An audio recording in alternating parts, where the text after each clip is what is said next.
Laws is a lawyer who is known for being incompetent and useless, but because he is handsome, he was asked to join an adventurer party as soon as they were recruiting members. This one sentence made everyone present freeze. Who would want to be teammates with someone like that? He was also shocked and asked again to make sure, but the girl still insisted that she wanted to join and introduced herself as Nazina, a striker. Laws said that he was temporarily a lawyer when his older sister came out. Since everyone here knew her, she came to stop him. She is a receptionist at the branch of the Adventurers Guild, and asked Nazina if she knew who Laws was and why she wanted to get involved with him. The girl didn't know anything, so the receptionist explained that Laws was known as the incompetent lawyer. As a lawyer, he could only use low-level recovery magic, which even children could do, let alone ordinary adventurers. It was right to call him incompetent for a lawyer who couldn't use high-level recovery magic. If he couldn't fight, he wouldn't be able to do anything. He had once been allowed to join a party called the Inazuma Sword, but he was kicked out, and as a result, the townspeople still called him the useless lawyer.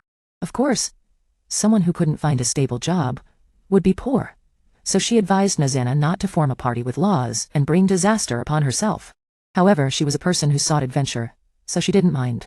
Seeing this, the receptionist advised her not to be so reckless because not all adventurers here were good people. After learning a lot, she thanked the kind receptionist. In fact, she had just registered as an adventurer, so she didn't know anything. At this point, the receptionist wanted to introduce a good junior to the party, but he was rejected outright because Nazina had already decided to form a party with Laws. This wish was not a whim, but had been decided long ago. Hearing this, the receptionist was relieved, but still stood up to do the paperwork for both parties. They had to sign an application form to establish a party, so that the guild could assign them tasks. It also served to distribute the bonus money equally among the members. If anything happened, the guild would mediate. While waiting for the paperwork to be processed, Nazina kept staring at Law's face. She whispered that she had finally met him again. In fact, the receptionist also charged a handling fee, or else she wouldn't have done it for free. In fact, she was greedy for money, so it wasn't like she didn't lose anything. The girl was very happy the two parties had finally become a team. She called him brother, which confused him, but he was happy to see her being so friendly. Soon after, they began their journey to the Mekong Labyrinth. It is said that no one has ever been old enough to explore its deepest level. It is also impossible to know what kind of monsters live in the Mekong Labyrinth, so everyone wants a piece of the pie. The number of adventurers also increased dramatically, and they all gathered here to try their luck.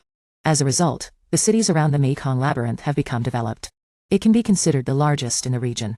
Nazina had no experience, so everything related to it depended on Laws.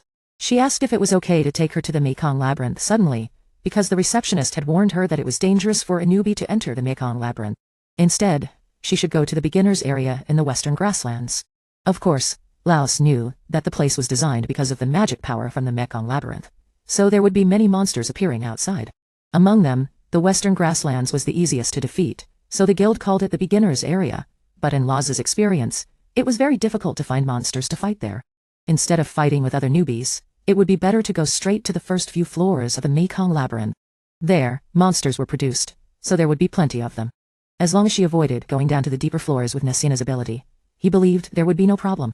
She was very confident after hearing this, and continued to follow him. After arriving at the entrance to the Mekong Labyrinth, she asked to go first because she was a striker. The lawyer was in danger, but in fact he was just hiding his skills, and there was nothing wrong with him. However, seeing his teammate being so kind, he immediately followed. Nazina was also excited to enter here for the first time. Laos wondered if this military demeanor must be strong, and as soon as he encountered a group of goblins, he began to show off his superb fighting skills. It was true that he was a newbie, but before becoming an adventurer, Nazina had spent a lot of time practicing, so goblins were no match for her. After the battle, she asked Laos if she looked cool, and he praised her without hesitation, guessing her strength to some extent. But being this strong was really amazing. Usually monsters would disappear after they died, leaving behind magic stones for them. Selling these to the guild would earn them money, but the price of monster magic stones was not high. Nazina asked what the guild bought these things for, and he explained that there were many ways to use them because they contained magic power. It was almost the end of the day, so he left it to the girl to find out for herself later. Basically, Nazina was not good at learning theory, so she was a bit ignorant about these things. With about 5 magic stones from the goblins, they could earn enough money to live for the day. Laos also persuaded her to go a little deeper, so she would have a chance to meet stronger monsters. She agreed immediately, and promised that if anything happened, she would protect him. The couple continued to descend to the second floor. Here, she almost fell into a trap, but fortunately Laos noticed it in time. He used a trap activation stone which surprised her. When asked how he knew, Laos said that he could find traps based on the color of each stone. For adventurers who had just entered this place, 90% of them would die. Nasina was happy to gain more experience, but she was also puzzled. He was a lawyer, but he had the ability to find traps like a thief. He said that he had been an adventurer for a long time, so he knew a thing or two. She didn't think much of it and continued to explore. Suddenly they found a type of snail that should not have appeared on the first floor. It was much stronger than the difficulty here. Fortunately, there were no new adventurers, or else they would have been killed by it. Laos said that the snail was also known as a common rare species. It had both high attack power and high defense, making it very difficult to defeat. The appearance of such a strong monster on the upper floors was definitely a problem. The girl thought about turning back, but Laos said that if the two of them worked together, they could defeat it. It sounded ridiculous because what could a lawyer do? The girl was very naive and trusting. She said that if he had decided so, she would try her best. After finalizing the plan, he let his junior Nazina lead the way. Nazina stood confidently in front of a powerful monster, but she didn't flinch. As a pure fighter, she only used her hands and feet to inflict damage, but her strength was too weak, and it was like hitting a rock. Its attack power and speed were easy to see, but unfortunately, it was too strong for them. Just when she was careless, she was pushed back into a corner. She thought she was going to die, but Laws stepped forward and launched a pinpoint attack, successfully killing the monster with ease. It turned out that he could have defeated it by himself, but for some reason, he didn't want to show his true strength. Nasina was so shocked that she closed her eyes and didn't see how her teammate defeated it. However, it also reminded her of the image of the brave hero who had told her to lie down. It was none other than Laws. And this was the reason why Nasina wanted to join his party despite the rumors. Of course, after solving the problem, he asked her if she was injured so that he could heal her. She was curious because she was a lawyer and didn't know how to do it. He still hid it from her, and said that he had been an incompetent adventurer for a long time, so he had to have something to protect himself. Seeing him being so humble, she didn't ask any more about this benefactor. Looking at the wound on her hand, Laws frowned slightly. It was difficult to heal major wounds, but it was still possible to heal minor wounds like this. Nasina was so happy that she didn't know what to say. The reward for defeating the snail was a purple magic stone, which was of course worth more than the other magic stones. After asking his junior for advice on what to do next, he had already seen her abilities. And today's harvest could be considered a bumper harvest. The old woman still wanted to stay a little longer, but there was nothing to do if she went back early, so she had to continue to accompany the lovely girl to fight monsters. In the afternoon, the couple returned with a lot of magic stones, which surprised the host. It was not easy to defeat so many monsters in a day. More importantly, after receiving the reward, the old woman's face also turned pale. She had said that she had come to the novice area, but she dared to go to the abyss. She suspected that the couple had gone all the way to the end, but she explained that she had gone all the way to the top. But how would I know? Nasina must have known that this was true, so she didn't say anything. In fact, she would have done the same recently. She revealed that her superiors had been very busy lately. The little girl guessed that there seemed to be a problem in the abyss, so she also reminded the two brothers to be more careful. The little girl wanted to ask more, but the old woman refused because she was just an ordinary employee and didn't know everything about the guild. With the magic stones they earned, the couple made a lot of money.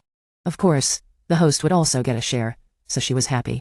Nasina didn't know about this, so Laos told her that the guild staff would receive a reward equivalent to 1/3 of the magic stones obtained by all adventurers. The more magic stones you get, the bigger the old woman's bonus. Therefore, the host often gets acquainted with new adventurers like Nasina. Firstly, to make an impression, and secondly, to make it easier to collect magic stones. She also hoped that her capable family would bring in a lot of magic stones, and she was very touched after receiving the quest because she had earned very little before, not as much as this time. The old woman explained that she had been taken advantage of, and that if she teamed up with Nasina, the quest would be shared equally, which would be more than 10 times the amount she received when she was in a team to earn the quest. It was only then that she realized that she had been played, and Nasina felt angry for her senior brother when she understood the problem. She asked the old woman to intervene, but she refused to sue. Now that she had a new team, she should let bygones be bygones. The host's superior, after seeing Laos go out with a new member, came over to ask. He was eager to know which team she had joined. She explained that it was not that someone else had let her in, but that the little girl had formed a team on her own. The couple also came to the familiar tavern to eat. Even the little girl who served them knew about the new member of his team. It seemed that people here were gossiping about how Laos, who was once incompetent, had found a sweet and juicy member. He didn't care much. The little girl prepared a room for the two of them.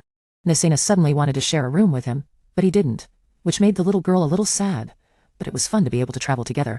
And when she got to the room, she remembered what happened when she was little. At that time, Laos also healed her junior's wounds like today. So she promised herself that when she grew up, she would become an adventurer and form a team with her senior brother. That promise has now come true, even though Laos doesn't remember anything. Since the day she met her mother, Nasina has been practicing a lot. So when she heard that Laos had been kicked out of the team, she went to sign up. Her hair color was very different back then, so she didn't recognize herself as the little girl she had been 5 years ago. The most important thing was that Laos was so strong that he didn't need to be protected. He himself lost confidence because he had promised to stand up for her in the future, but it was he who was being protected. She pulled herself together and continued to look forward to a bright future. But it was hard to understand why people called someone as wonderful as her incompetent. In his dream, Laos remembered why he was considered a waste. At that time, he and the Divine Sword team went to conquer a very powerful monster. The other members were very strong, but they were still not strong enough to deal with this creature. Moreover, Laos couldn't move, so they were defeated. Everyone blamed the useless person who couldn't do anything. Before that, he had told them to prepare, but they didn't. When it was their turn, they blamed him for everything. Fortunately, the monster didn't chase after them, so they survived.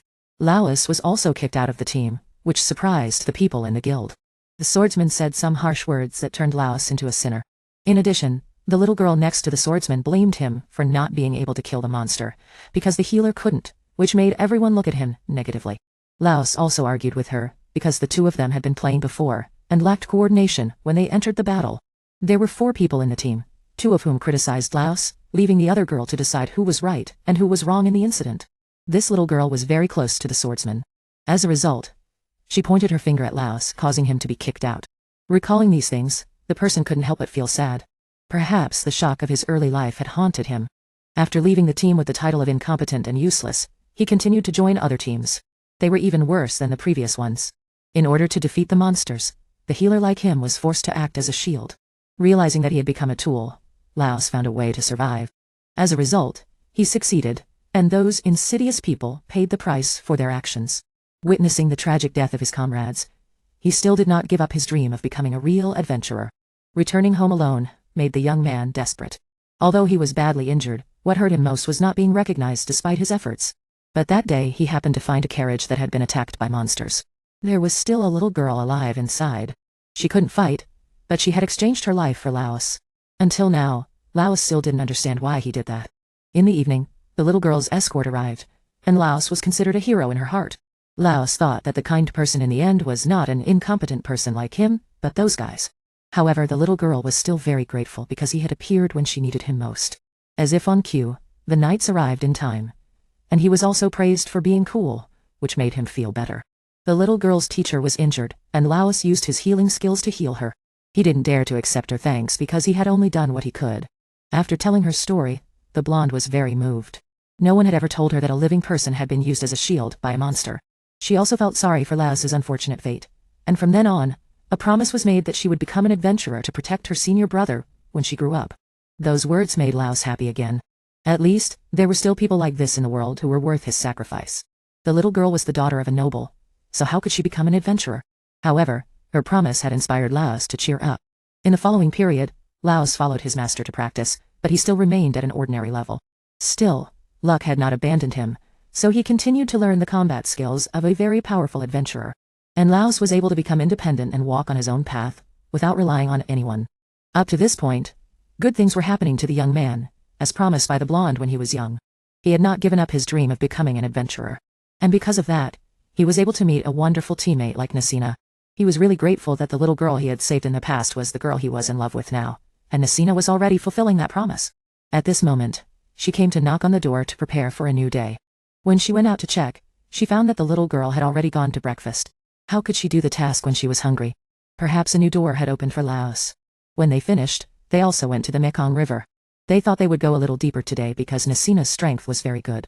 She had no objection, and followed her senior to the area for teleportation. It is said that there are many places like this in the Mekong River. The magic circle here is very powerful, and has existed for a long time. The point is that it is connected to most of the continents in the Mekong River. It is said that it was created by human mages to make it easier for future generations to explore.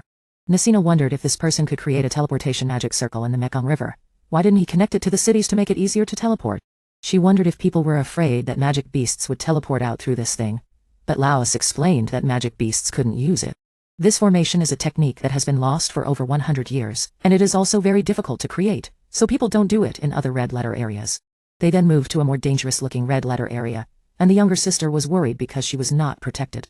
From this point on, it was considered a common frequency, so the monsters were much stronger, and the old fogies had already passed through, so they were quite confident and knew the monsters here. Of course, the two of them had encountered the monsters and defeated them all, except for one type that had a special body that could not be hit. The old man explained that this creature had no physical body, so it was very difficult to hit. It was better to run because ordinary physical attacks would not work on a spirit master. Nasina stayed behind to watch, and she saw that the body seemed to be transparent. She herself could not use magic, but she had special skills. Hearing this, Lao was very surprised because only experienced adventurers could pass on this technique. He also stood up and acted as a shield for his younger sister to accumulate energy. Fortunately, the monster was not in a hurry to attack, so this task was not dangerous. It was not until the body turned its head to attack that this creature followed. It is said that when practicing, humans can create a power called prana by constantly channeling the chi in their bodies to a single point. Nasina was able to defeat the monsters in the form of non-existence. As a fist fighter who had practiced for hundreds of years, she had completely mastered this power. The fist wrapped in her prana successfully penetrated the monster, causing it to disappear, and this led the two siblings to collect a large magic stone. However, Nasina was also slightly injured. The first time she touched the evil spirit, she was defiled. Fortunately, this injury was like a burn, so it could be recovered with the help of magic. Lao knew that for a rookie like himself, this thing was very necessary. It was a magic stone that could enhance the healing effect. The magic stone obtained in the Cloud Palace was purchased by them through the guild from the magic stones, brought back by adventurers. After being passed on to the left side, they would be transformed into magic tools, and then sold to adventurers in need. Nasina's injury also surprised her. After solving the problem, the couple planned to go back because they had obtained 9 large items. As promised, they brought the magic stone to the Mhuz to sell, which made the girl happy. She suddenly got a little more money, so she wished the two of them success in everything. When they arrived at the inn, everyone was happy to sell the magic stone at a high price. Of course, the bonus was still divided equally because the little girl didn't need it. On the way back to the inn, they met other adventurers who were quite noisy. This kind of thing often happened here because everyone had a big temper. A little bit of friction would make a big deal, and the strange thing was that these adventurers all came from other places. Laws suspected that they were gathering here for some reason. Nasina remembered that the lady in the guild had also mentioned this incident. It was best not to get involved with such people, or they would be targeted. Laws found it quite annoying for the townspeople and serious adventurers. But forget it, what can we do now? The win today earned a lot of money, so I also took my younger sister to have a sumptuous meal. The innkeeper asked if she had enough money, or she would owe 10 evils. Because she saw that she had ordered so much today, she also ordered a cup of beer. The innkeeper said that she had earned money in the past few days. Nasina also wanted to try it, but the younger sister in the tavern said that she was a child, so she didn't sell it. Laws also felt that she should not drink it. When the innkeeper also looked down on her, she was also despised. Just like that, they enjoyed the happy atmosphere at night. It was not as beautiful as this during the day because everyone went to work. Looking at the direction of the younger sister, she was quite curious about the few towers around the city. This strange tower is unlike anything they have ever seen. If it is a house, it should have windows, but there is nothing here. And not only here, Nasina has also seen this in other places. The things about it are all big question marks, and even the old man has never seen any information. When I asked about it, I only knew that people built this thing according to the requirements, and even the builders didn't know what they were doing. Of course, the person who made the request was also a mystery, because this person had someone stand in for him, and that person continued to replace the representative to pay the money. But then another representative came forward to take his place, and so on. The person who really wanted to build the tower had hidden his identity. This thing did not harm the people, so people just ignored it. For Laos, he thought that instead of building that thing, they should build a city wall. The entire city was undefended, so it would definitely not be able to defend itself if it was attacked. Nasina thought that there were so many adventurers here that no sect would dare to touch it. Later, when she entered the room, the younger sister wanted to say something but stopped. She was sure that she could not tell the story of the previous day, so she wanted to share a room. For Laos, he was very happy to have a great team. The story of the battle with the Hydra came to mind. This time, the Sword family had invited a beautiful female healer, but he didn't know if it would work. Before they could say anything, the girls looked at each other and showed a look of boredom. A certain force in the town was talking about Nasina, the sleeping princess, who was playing with adventurers and Laos. They wanted to drive him away by all means to carry out their conspiracy. The Sword family team, Inazuma, had now reached the Hydra's lair, and saw that its head had not yet recovered from the previous attack. So Magulus asked his healer friend Lyra to fight with him, while Amia used magic to support them, and Siberia would always attack from behind. After hearing this, The little girl felt that it was ridiculous. Who would let a healer fight on the front line? She had seen Laos fight normally before, so she thought that the healer was the same. The girl knew that this guy wanted a member of the team with the same profession as him to fight the monster together, and she felt that it was crazy. This pair of swordsmen did not have any healers fighting on the front line, so they also informed everyone. The blonde girl seemed to have a habit of talking. Although she only knew how to shoot guns, she could still hit a target occasionally, and the head that was cut off was done by Laos, not anyone else. But these guys still naively thought that they were strong enough to fight. Lyra couldn't fight, and could only recover. Of course, she had the ability to detoxify, so Magulos was quite confident, because he thought that the Hydra's only strength was its poison. The story of the couple on the other side today still brought back a lot of magic stones. The innkeeper knew that they had gone down to the common floor to fight monsters, so she was a little worried, but it was good to bring back so many stones like this. Nazina said that Laos treated her very well, and did not exploit her. He still insisted that they needed to be careful when choosing monsters to fight, so rest assured. However, the girl still reminded him a lot because everyone has a limit, so don't try to go beyond your limit and encounter unnecessary danger. As for them, adding another member would make it easier to fight monsters. Indeed, if there were more warriors or mages in the team, they could deal with more dangerous monsters. But for the time being he had not thought about recruiting members, although he knew that it would bring in a better income because the amount of money earned at present was enough. The innkeeper thought that as long as they worked hard for a while longer, the couple would be able to rent a house. The younger sister didn't understand anything, so Laos explained it to her. Teams with plenty of money will rent a house to live in as a base, which is more comfortable than living in an inn. If a couple falls in love, they will also have their own house to avoid being watched by others when they are intimate. In addition, when living in an inn, the storage of belongings and money will be limited. Who would leave a large amount of money there? If it was stolen, it would be miserable. But the best thing is that the innkeeper still thinks that buying a house is to warm up the relationship, which makes Nexina more excited. She thinks that she should rent one to live with this brother. Speaking of this, he remembered that the Inazuma sword family had also rented a villa to live in, but he himself had to sleep in the kennel, which was really a pity. The two girls felt that it was really a pity that Laos was bullied to this extent, but the innkeeper thought that it might be a good thing to be kicked out, because that team is now facing many different problems. On this side, the whole group returned in a state of exhaustion. They didn't understand why they had lost so badly than before. Lita also said bluntly that it was because they were too aggressive with that monster, and it was good to be able to save their lives like this. But, as for today's, as if there was a side where everyone was safe, it was consuming it without realizing it, and just thinking about itself. The little Siberia also felt that something was wrong, and sent that guy to recruit Laos back to support. Magulos hated the guy's habit of preaching, but for the benefit of the whole team, he would call him back. Asking how he could do it, he had the illusion that the Inazuma sword body was very famous, and no one would refuse his invitation, so he could only give up. The next morning, Amia woke up and found that her body had recovered, and she also thanked Lyra for taking care of her. I was looking for something to eat when I saw the other two were both injured. Now they are in the guild to call Laos into the team again. Hearing this, everyone was shocked when Nazina came over and was told by her sister that the swordsman was the one who bullied her. He still had the illusion that the other party would agree, because how could a weakling exist without him?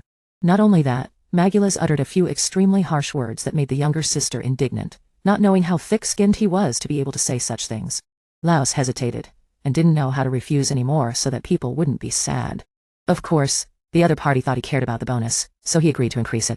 The girl thought that the current strategist of the team was very useless, and not as capable as herself.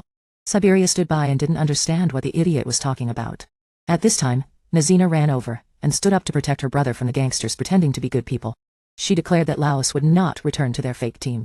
Moreover, he is now her precious teammate, so how could she bear it? But the other party saw that she was small, and wanted to bully her. Laos had to stand up and thank him for inviting him again, whether it was sincere or not. He already had a new team with this lovely sister. Even if he refused, Magulos would still blame Nazina for taking advantage of him while he was bad. He criticized her for realizing that Laos is not really as incompetent as the rumors said. Although he was not supposed to, he did not share the money he earned with him, and advised him to wake up and not believe the words of this little girl, and the other woman who was just greedy for money. He was about to criticize Nazina again, when he was suddenly hit by Laos' power.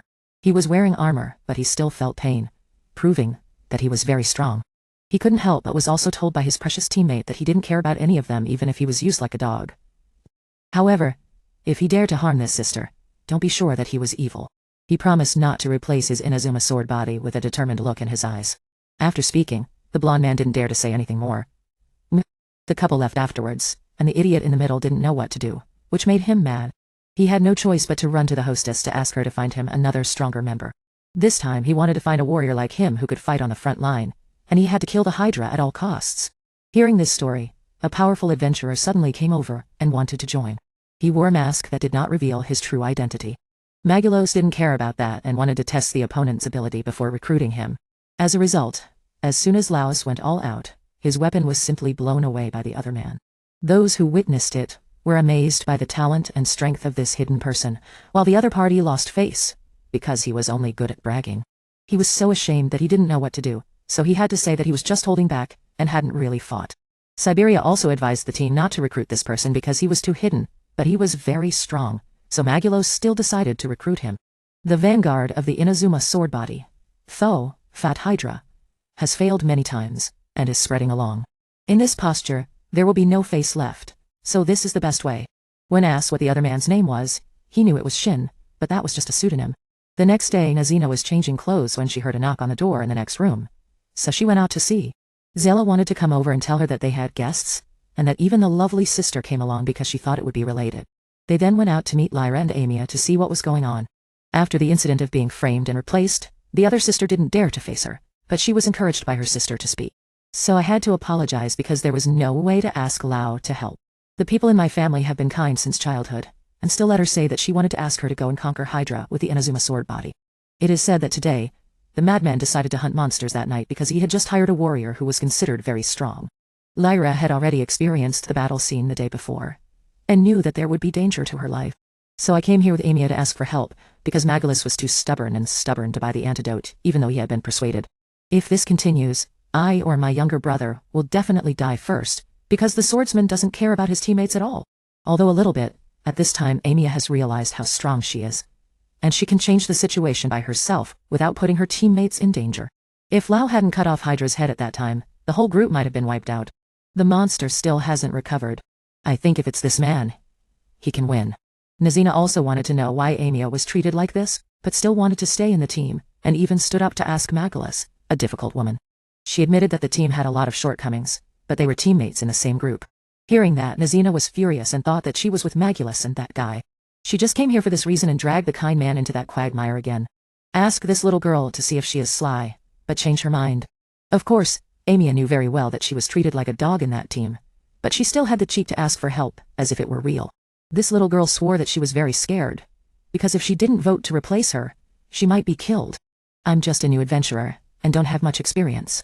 I'm afraid that no team will accept me, so I just do those stupid things in front of Magulos. Seeing this little girl crying so much, Nazina didn't say anything more, and let the man make the final decision, because if he wanted to help, he would also follow to protect her. Lyra also spoke up for the other sister, because during Maiman, she had apologized to her many times for her actions. As an outsider, she understood Laos's feelings when she was treated like this, and only hoped that the other party would accept the apology and not expect anything more. The kind nature has already made it clear that she must stand up and tell the younger sister that she doesn't need to cry, because she doesn't hate any of her teammates. So let the past be the past, which made Amia grateful. In this way, it is impossible to return to the Inazuma sword body, and she has already told Magulos. At this time, the owner also brought out delicious food to invite them, but they were too nervous. Amia was quite sad, but when she was invited to eat, she ate it as if it was delicious. After this incident, Nazina wondered if there was any way to get the little girl out of the fake team they were in. It should have been rejected, because if it could, she wouldn't have come here. Laos himself recalled Magulos's words about the former strategist, so he also reminded her to be careful not to become a victim like him. This capable girl is very precious to Amia, so she must stay. Otherwise one day that guy will kill her. When she got home, she was shocked to find that the guy Magulos brought back was an acquaintance. She waited for the others to go out before she whispered to ask what the hell he was doing here. He pretended not to know her, but was scolded like a dog. Originally, he thought that he must have accepted some task, so he came here in this capacity. The other party was silent and didn't speak. As a result, he was exposed by her and was using Ronaldo's sword. These friends had already eaten and chosen, so Sig asked her to try it from the master, but there was no such thing as stealing. After this head-scratching and tail-revealing phase, everything was over, but she didn't make things difficult for him anymore, and let him do whatever he wanted. The story came to Nasina, who was now farming monsters with Laos at Mekong. With their current fighting ability, it was too easy to defeat the group of monsters. The other sister made rapid progress and was able to fight with 3 monsters in a short while. She thought she would stop and watch for a while, but Nasina didn't need it. Just now was just a warm-up, and Its body is covered with hard scales and strong muscles, and it is difficult to defeat with physical and magical attacks alone. It will not die as long as it has a head, so it is almost impossible to exterminate it if the adventurers only have average strength. Hearing this, Nasena became even more worried about her sister. The three-headed beast not only has basic attacks, but also spits venom. This is also a cause for concern, so people have researched and developed an antidote. It is sold everywhere, but it is very expensive. Therefore, teams like the Divine Sword usually only bring a healer who can detoxify. The effect is not as good as taking the antidote, but it still works. Lyra also thinks that the others will be fine, because the Divine Sword in Azuma is actually quite promising. Although Magulus looks unreliable, his swordsmanship is very good. As long as he can maintain his form and not underestimate his opponent, he can be considered strong. Siberia is also good at speed and flexibility. Although Hydra has many heads, it cannot do anything to them. Hearing that, Nazina looked envious. She also said that she was just telling the truth and not exaggerating. After a while, the younger sister went to explore other places, because it was a bit boring to fight monsters here every day. Okay, then let's go find a monster outside to fight. The battle of the Divine Sword's temporary team is about to begin. Magulus and Siberia rushed forward to attack first, because they were familiar with Hydra's movements. As expected, the blonde was still able to cut through the monster's scales. The swordsman was not far behind, easily cutting into its flesh. He was about to cut off one of Hydra's heads, but he stopped, which puzzled Magulus. After asking, he found out that he wanted to snatch the monster from others. He must really want to kill this monster, so he will only assist. Magulus agreed after hearing this, not wanting to be underestimated. Lyra saw that the guy was also attacking head-on and couldn't help but laugh. Siberia said that this was his charm. After finishing the treatment, she also rushed in to fight, using her speed to attract the two swordsmen to slash freely. Hydra's strength began to decline after several rounds of attacks. The movement has been greatly reduced, so Lyra thinks that if they do well, they will have a chance to win. Although it is said that magic is ineffective, Amiya's magic ball still causes some damage. Suddenly, the monster became smarter and used its tail to smash the boulder and fly them away. Without the support of the back row, the initiative quickly returned to Hydra. Because of the previous carelessness, the younger sister has passed out. She has seen that the demon beast can evolve by absorbing mana. Magulot has never seen such a scene before. He speculates that it is the energy emitted from the surroundings, not just from humans. Extremely powerful monsters can absorb this thing to evolve. Normally, they will not be able to see this energy with the naked eye, so the current situation is beyond their control. Lyra speculates that mana is the source of magic power, and this phenomenon will only occur when descending to the deepest level of the Cloud Palace. By absorbing a large amount of magic power, the demon beast has regenerated the two heads that were previously cut off by Laos. Its strength has doubled, or even more. Lyra never thought that she would be able to witness such a drastic change here. She understood the situation, and asked her friend to take care of Amiya while she held back the monster. Magulot still wanted to fight, even though he understood the situation. He rushed forward and attacked, intending to cut off one of Hydra's heads. However, his weapon was shattered by its current scales, which was no different from scratching an itch. At this critical moment, he was rescued by his teammates. Nazina also helped out, allowing the two strong men to deal damage. He knew that he was a healer, but had the potential of a powerhouse, so he asked for cooperation. But Amiya had to be rescued first, because Lyra's recovery was ineffective. She didn't know about Laos's ability, and didn't think he could be rescued. However, when he used his ability, it worked. Normally, healers can only use this skill once. How the hell did Laos stack up and use his ability continuously, making a healer like Lyra ineffective? The two teammates thought this was normal, but the younger sister explained to them that no one in the world uses recovery skills like this. For example, when you have a cold, even if you take a lot of medicine at once, you won't get better right away. It's ridiculous to do it this way. From this, Lyra raised a real question. Who is Laos? Who can stand up to fight and use his abilities in such a domineering way? Amiya woke up, and was very happy to see that she had arrived, then fell asleep again. Nazina was also relieved, but more importantly, the demon beast seemed unable to wait for this rematch with her. Singh also understood, and asked Laos to hold back, because he had left an impression on the monster. The younger sister said that she would make him helpless, because she knew that Nazina would still fight, even if she stopped him. She told him not to be reckless, and the other two teammates could just sit and watch. Lyra didn't say anything, and Lalan didn't care. Magulus had already lost his weapon, so he didn't care about fighting with all his might. Just like that, the temporary team of 3 powerful warriors started the second round with Hydra. The younger sister used her fists and feet to beat one of its heads into immobility. Seizing the opportunity, Laos also slashed at it when it was in pain. Singh was not enough, so he used the ability of the Holy Sword to successfully cut off one of its heads. Magulus had to admit that this guy was too strong for his understanding. He wondered why the Holy Sword didn't have a mistress, and Lyra told him. That's because the Holy Sword has been passed down from generation to generation. How could it have a mistress? This kind of weapon is ranked among the best of the best, with unparalleled power. At first, Magulus thought the story about it was made up, but after witnessing it with his own eyes, he couldn't be wrong. Whoa! He wondered who could own such a weapon. Nasina also used the ultimate move of the first move, but it didn't work much, and she put herself in danger, which worried Laos. It seemed that the monster didn't want anyone to interfere, so it asked her to fight it alone. Knowing this, she asked to stop, which made the two idiots puzzled. They originally thought that the demon beast only acted on instinct, but Lyra knew more, and said that after evolution, Hydra is not only strong but also has knowledge like humans. Laos repeated once again not to interfere in the battle because he didn't help Nasina last time. In response, he used all his strength to fight the opponent. Their battle had spread to the forces that were trying to target Nasina, which worried him. She was later knocked down by Hydra's overwhelming strength. Seeing this, everyone present tried to wake her up. However, who would have known that this guy had unlimited potential? When he saw that his beloved sister was in danger, his instincts transformed him into a state of ecstasy. The demon beast immediately felt threatened. Xing and Lyra didn't know what Laos was doing when they saw this. It seemed that the old man wanted to change his mind and ask the city to know about his ability. So he didn't dare to move and just wanted to change it to implement it as planned. In the form of a demon, Laos was thirsty for all of Hydra's heads with the witness of his friends. Immediately afterward, the guy fainted because the power was too great. After sleeping for a while, he was awakened by his younger sister. She had already been treated by Lyra, so she was fine. It seemed that the kind friend had spent money to buy the antidote for everyone because it was very expensive. So she wanted to share it when she defeated the monster. He agreed, but how the hell did the Magalot get the bonus money? Amia was still asleep, but not life-threatening. Everyone asked what Laos's state was like just now, but he didn't remember anything. The blonde also praised his teammate for being great. He couldn't do anything about the super difficult demon beast. Just like the day before, he refused to return, and the other guy opened the door. He wanted to sell the demon beast, and divide it into 3 parts, thinking that the 2 newcomers were useless while he fought hard, and Lyra wasted her recovery. This guy's too much of an asshole and can't even think of Natsina and Amia while they try so hard. What's more, they even plan to sell the little healer, which is unacceptable. Natsina also came over and slapped this bastard for daring to say that. Magulus threatened that he would report it to the guild to expel her for beating someone.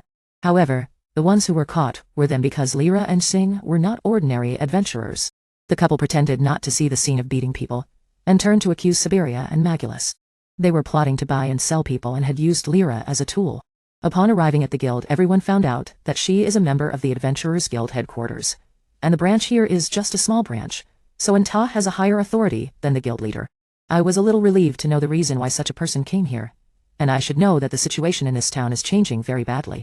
I heard that the cause was the Adventurers Guild, so he came to investigate, but somehow, he met the other 2 right away and sentenced them. I don't know much about the Adventurers Guild headquarters, but I have the right to execute others, so I have no opinion. If I followed the rules here, they would definitely be expelled from the guild. This is the lightest punishment, and she can do whatever he wants. Siberia and Magulus may have to suffer for their evil deeds. Seeing his age, I took the other 10 friends to a corner to talk, because it was quite late. So he was right.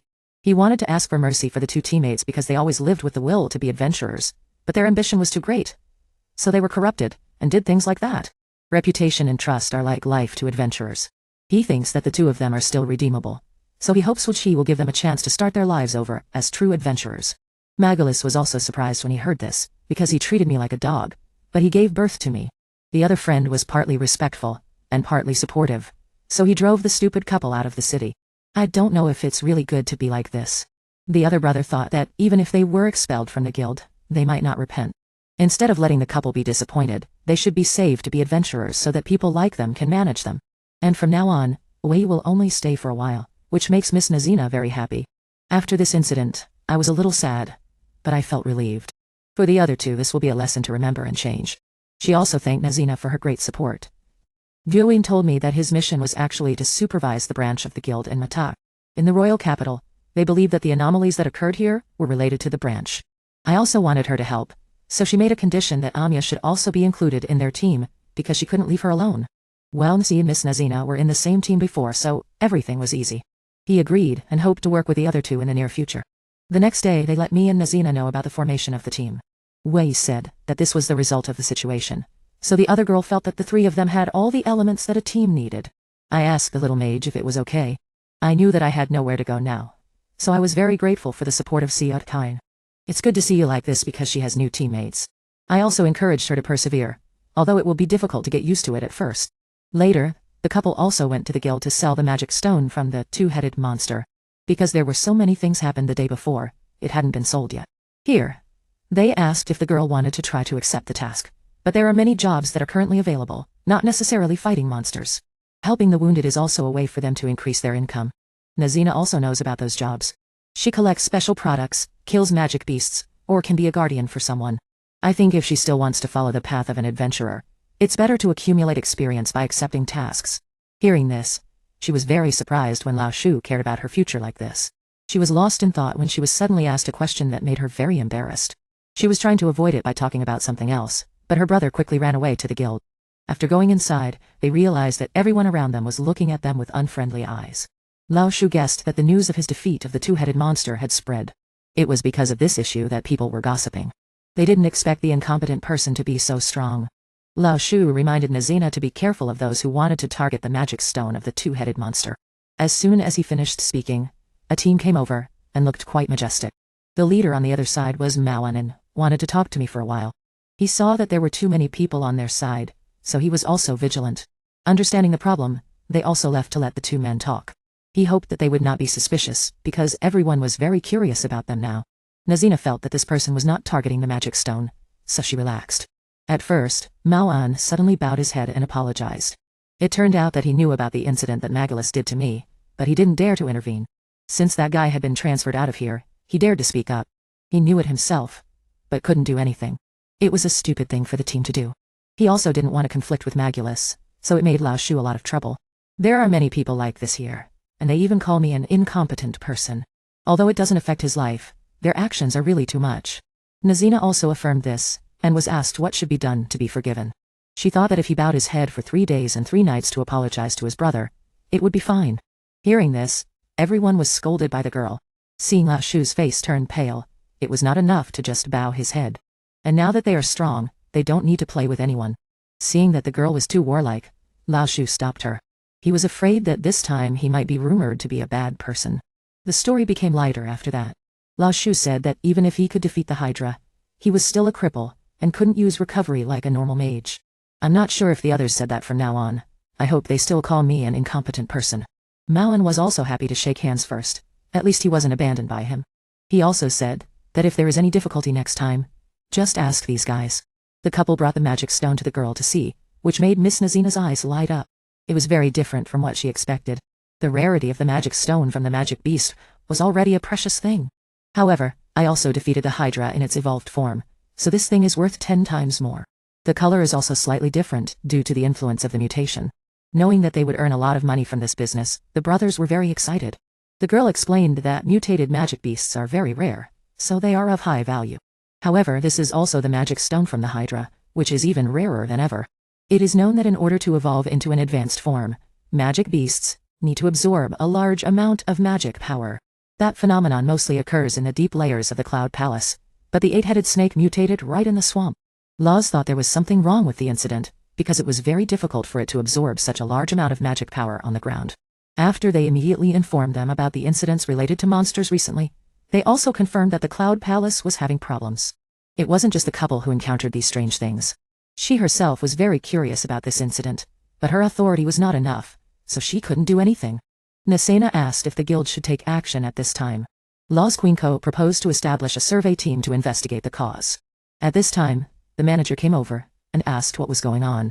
Knowing that the person he needed to meet was having problems, he also called in to solve it. After seeing the announcement that a powerful magic beast appeared on the first floor, this guy thought it was unusual. The guild is not meant to solve such problems. Laws thought that if it was left alone, other adventurers might be in danger. He said that if you are this person, you must be aware of it, so the guild will not issue any warnings. If possible, it is also for my own good to tell it to disappear, so let's go this time. The girl felt very angry with his attitude. I don't think people are very busy. Amhos said that he is such an unpleasant person, and everyone in the guild's subordinates is afraid of him. She told them that the branch manager here is Mr. Miss, and employees like them have never met him before. I heard that it was too late, so I didn't ask for the wrong thing. so all the big and small things in the guild were handled by him. Hearing this, I thought he must be very good. Hughes affirmed that he was a perfectionist. Therefore, even a small mistake can turn into a big deal. She always tries not to be scolded. Nazina understood what kind of person that guy was, so she put this aside and wanted to ask about the current tasks. The girl also took out a pile of unfinished requests for them to choose from. Choose whichever one you like, and then let me know that it's okay. The girl saw that there were really many tasks, but she was flicked on the head. The request was made, but whether or not it would be accepted was another matter. The quest giver had found a task related to the Phoenix Beast. Nazina, who had always wanted to fight, was eager to give it a try, but her brother discouraged the pair, as it was a task for the Fire Phoenix. It would appear on the middle floor near the magic circle, making it difficult to move around. The reward for the task was very high, but it seemed absurd to send a healer and a swordsman to fight a Fire Phoenix. Since it was a flying Phoenix Beast, the two of them would not be able to use their skills to fight it. To accept this task, they would need at least a swordsman, a mage, and a healer who could use area-wide recovery magic. After hearing this, Xiang came up with an idea, as they happened to be acquainted with 3 people who were suitable for this task. As soon as they returned to the inn, they told their friends about the matter and asked if they could help. Lyra immediately agreed, and since the mage wanted to supervise them anyway, this was a good opportunity. When they asked Amia what she thought, she did not object, as her 2 seniors had already made the decision. She only asked Xiang to take her with him. He had no objections, and he knew that her skills were very good. After all, she had survived the incident with the Divine Sword Squad, so there was no need to worry about her. Lyra also encouraged Amia to be happy, as she had seemed rather down lately. Their temporary team was thus formed, and they would set off the next day. Nasina and Xiang went to submit the application, and buy the necessary supplies. There were a lot of swords available lately, so they did not have to worry about that. Although there were already 2 healers in the team, Xiang still wanted to buy more medicine just to be safe. Besides, using potions together with herbs would speed up the recovery process. Laos knew a lot of things, but he could not help the girls much, which made him feel rather sad. He was still thinking about this problem when he suddenly heard a familiar voice. The voice was so loud that it made Xiang jump. Nasina also punched the person who had made the noise only to realize that it was Ranma. She asked her why she was here. The fiery girl teased her for a while, before saying that she had not seen her in a long time, and that she had punched her because she was so noisy. When Lyra came over, she saw that the person was also an adventurer, and was considered to be the most powerful battle mage of her generation. People often called her the Flame Goddess. The girl had guessed that her father had sent her here. She called the girl his most unique creation, so of course if she ran away from home he would have to find her. Rama knew that Nasina had followed Xiang, but she was surprised to find out that he was the Earth Saint. She could not believe that her master had suddenly appeared. She invited them to go into the tavern and talk. She told them that she had once studied under the Flame Goddess for a while. To her, it felt like a long time ago. The Earth Saint was just like her. Nasina also said that this was an acquaintance of her father's, so it was a fateful encounter. The girl then changed the subject to Mendi Devi, who she said she needed to talk to about family matters. Xiang was shocked to hear that the 2 of them were now a team, and that they had to take responsibility. Moreover, the Flame Goddess wanted to bring Nasina back. Ramna was quite surprised that she dared to challenge her master. Although she was considered a foolish Earth Saint, she was still quite eager to fight her master. As a result, she was also hit by a spell. The distance was very close, but she was still able to dodge it. It was no wonder. Xiang had been burned by her many times before, so he understood her moves very well. Seeing this, Ranma agreed to let her stay. Nasina explained that she had not run away from home. She had simply been in a hurry to leave, and had not had time to tell her parents. However, she had left a letter for them. When asked what she had written, she confidently replied that she had told her parents not to worry, that she was going on a trip with her brother. After hearing this, the other 2 were speechless. It was no wonder that her father had sent someone to bring her back. The girl asked about Xiang running away from home, but Nasina did not say anything. In fact, after she had been rescued as a child, this woman had always been following him. When he was expelled from the squad, she had immediately rushed over after hearing the call of the bird, the heart of the phoenix. She had come back this time to see how things were going. Hearing this, she felt very sad, and Rama realized that they had feelings for each other. If she went home without her father's permission, they would have to be separated. The girl also said that Nasana's father did not forbid her from being an adventurer. He was just worried because she had suddenly left home. He had come to check on her. After seeing that his daughter was fine, he promised to go back and tell her father to wait. While she was out buying more supplies, she called Nasina a fool. She had followed Xiang without telling her father who she was. To her, this brother was amazing. He was only a healer, but he could also fight. The knowledge he possessed could even make her, the Flame Goddess, feel inferior. Nasina had come here to prove herself. She thought that she was a burden, because she was the one who had been injured. The girl did not think so, because her family had changed. Although she did not dare to show it, she had proven that Nasena was special to her by fighting for her. Hearing this, the girl's mood improved, and she continued to work on the task with them. As for the battle-loving master, she also started to work on her own task when she got here. It turned out that she was investigating what the Mist Guild was planning. Laos's group had now teleported to the Phoenix's nest in the Cloud Palace. Nasena was a little nervous at first, so she was very vigilant. She thought that they would be attacked by the monster as soon as they entered, but to her surprise, it did not attack them. Xiang explained that in this narrow space, the Fire Phoenix would not be able to fly. They needed to go a little further to find a place with a high ceiling and enough space. Phoenix beasts were very afraid of narrow spaces. How strange that the Fire Phoenix would appear here like this. Just then, they found a very spacious place. So the nest must be here. Lyra said that they had recently discovered a new path, which meant that no one had explored it yet because of the Phoenix beast's attacks. If they could defeat the Phoenix, they would have the opportunity to access rare treasures and items. As adventurers, of course, everyone wanted to find them. Hearing this, Amia and Natsina were very excited.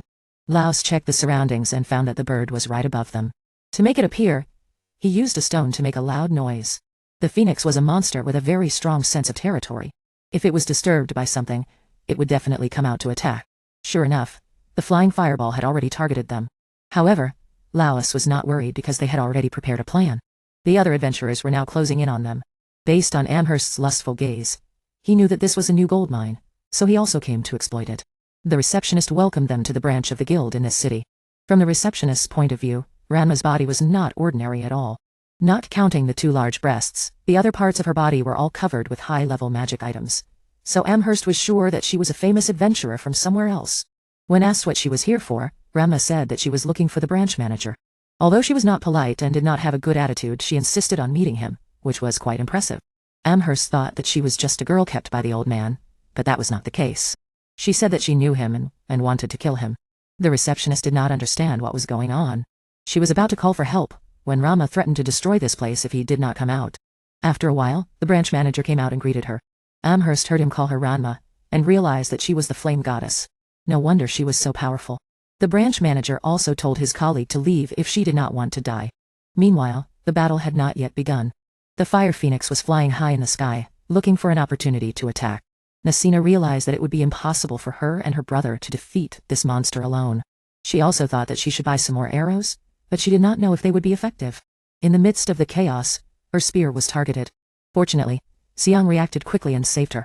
He told her that this creature could shoot flames from its beak or mouth, and that it could also use its body as a weapon to attack. As for Ranma, after she told Zeliza to come here, she learned that someone had come to talk about this matter the day before, saying that there was a problem in the Cloud Palace, and that the guild should deal with it. Haddon still maintained. But here, when she was still active, she had never seen those barriers before, so she was also suspicious. The other person said that it had nothing to do with the guild. When asked what Rama was basing her suspicions on, she said that because her intuition was very good, for a town in the clouds, the Adventurers Guild was the most powerful organization. Because the guild leader was no different from an emperor here, he could do whatever he wanted, but when asked what was going to happen, he pretended not to know. Hanton said that he was just a worker, and told Rama to leave if she was dissatisfied. She also said that these people were hiding something. On the one hand, they invited wandering adventurers, but on the other hand, when someone questioned the guild's actions, they chased them away. She looked at the priestess and said that a terrible event was going to happen soon, that would sacrifice many people, so it was best to let the bad guys know in advance. What she was referring to was the chaos in Mekong. Men's group was currently facing them when there was no way to pull the beast down. They were afraid that if they continued, the entire area where they were standing would become a sea of fire. The high temperature was very dangerous, but what was even more serious was that it would cause a lack of oxygen, and they would have to leave here empty-handed. The reason why they didn't attack head-on was probably because it sensed that they were very strong, so it used this method to try to drive them away in order to protect its territory. Nasina was very surprised.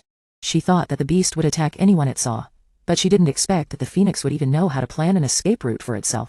Asked Amia if she had any long-range water skills that were powerful enough. She wanted her to aim at the wings to make the opponent lose its balance and fall down. In order to create a spell that could cause enough damage to the magical beast, it would take a long time to cast. The little girl was very worried, but when her 2 older brothers promised to protect her during this time, she tried it.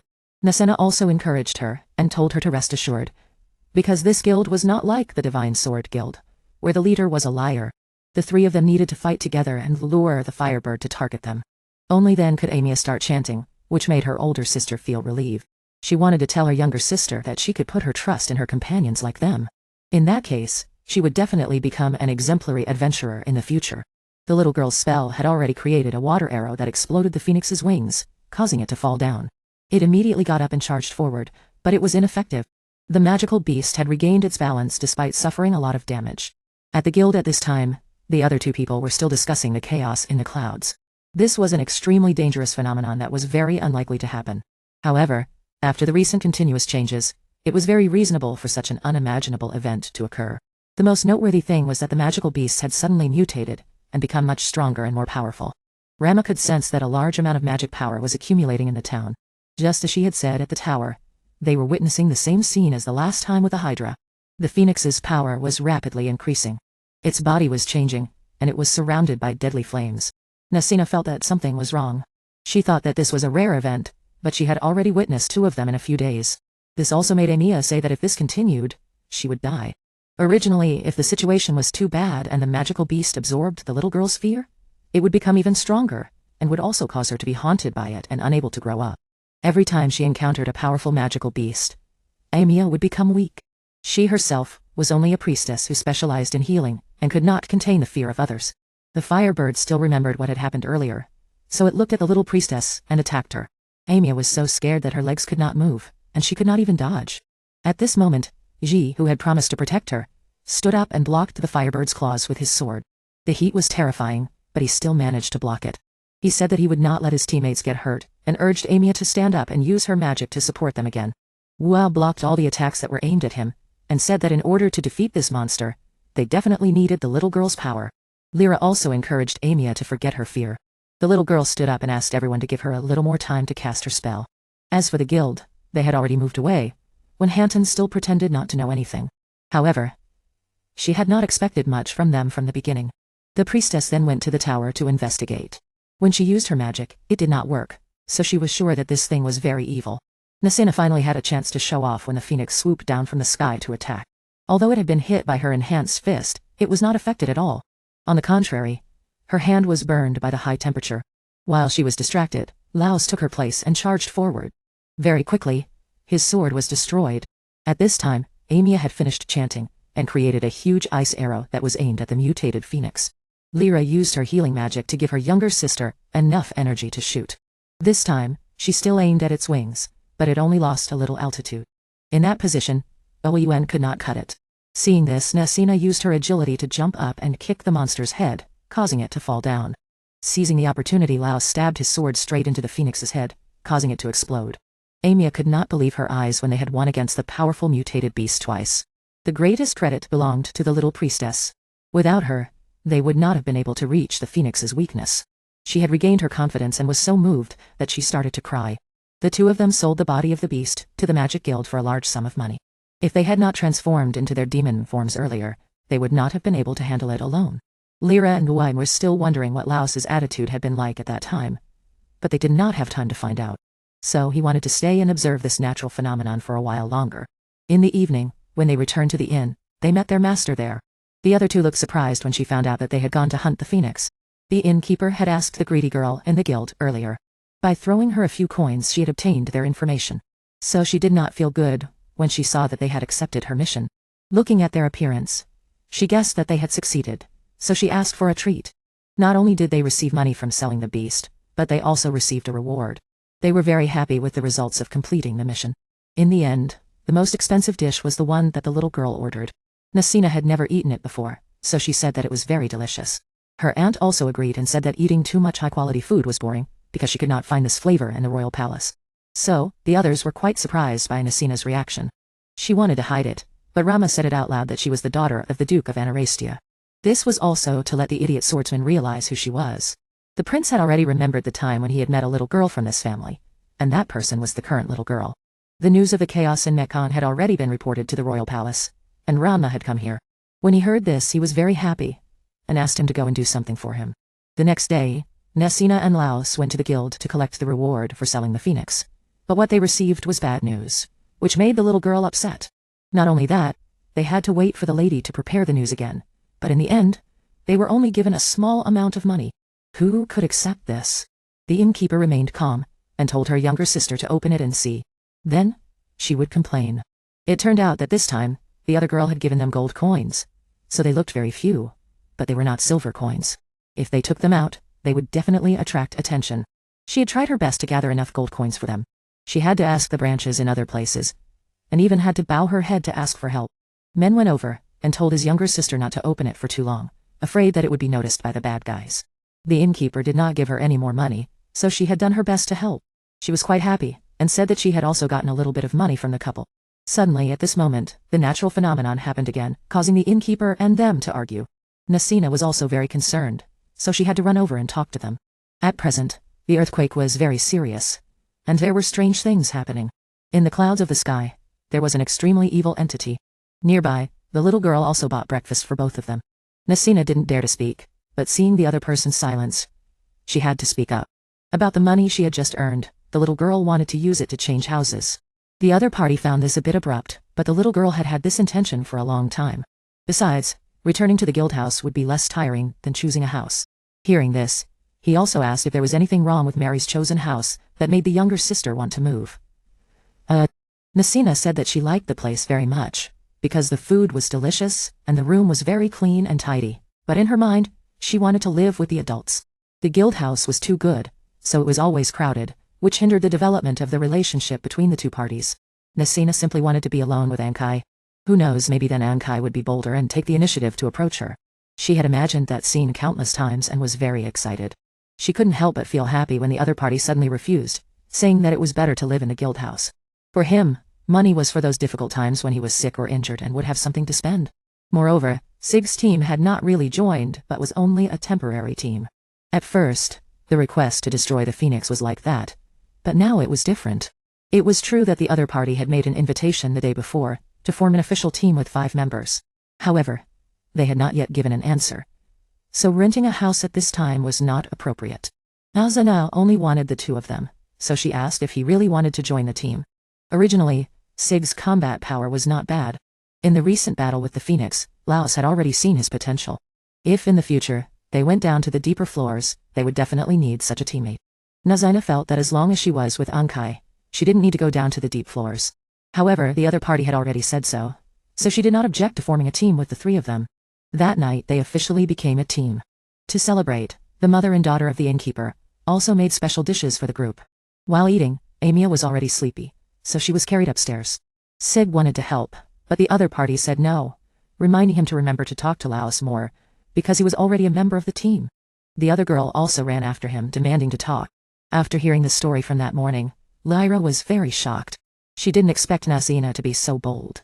She had already agreed to live together, but unfortunately, she was rejected.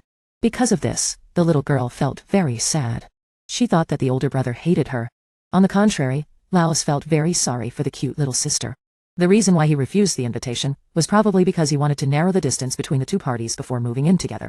Even men were of different types, just like Sig, who needed to be understood. Hearing this, Nalasina felt that these 3 sisters were really experienced in love.